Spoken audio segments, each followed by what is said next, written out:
Achatou, il est un personnage, vous l'avez peut-être déjà aperçu car justement, il ne passe pas inaperçu. Étienne Nelson est amateur de bolidage, à savoir du tuning, et c'est vraiment très étonnant. Christelle Gilbert l'a rencontré.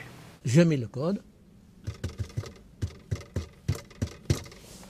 Ensuite, je mets le contact et j'appuie sur le bouton rouge.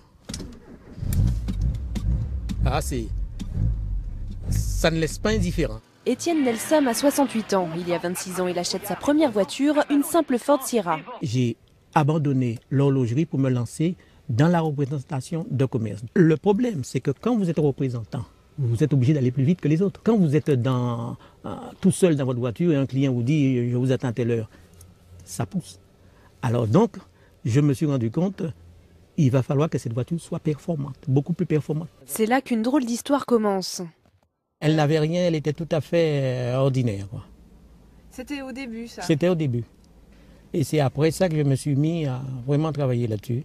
Vega pour la planète de l'univers, missile pour la puissance que son véhicule dégage. La voiture est baptisée et les travaux peuvent commencer. Étienne Nelson change le moteur, la carrosserie. Son objectif, rendre la voiture aérodynamique. Alors donc, vous voyez ici, ce sont les évents où l'air pénètre.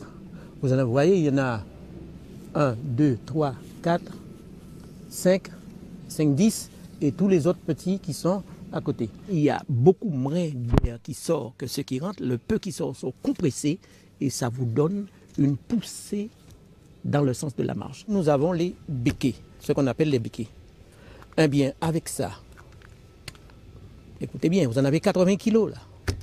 Ça ne paraît pas, hein? Pour se passionner, la Vega Missile est unique. 25 litres au 100, 935 chevaux, et à 380, vous n'êtes pas encore à la moitié de l'accélération. Donc, qui veut dire, c'est quelque chose à ne pas mettre entre toutes les mains.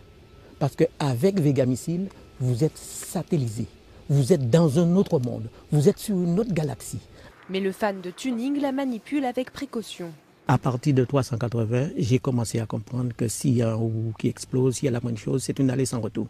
Si j'ai beaucoup de chance, on trouvera peut-être une dent plantée dans le bitume, c'est tout. Espérons qu'il n'aille pas trop vite. En attendant, le père de la Vega Missile cherche un sponsor. Il est également prêt à exposer son bijou dans des salons. Cette fois, ils sont partis, les fous du volant. Et Monsieur Nelson cherche des sponsors pour sa Vega Missile, car il souhaite tout simplement changer les roues de sa voiture.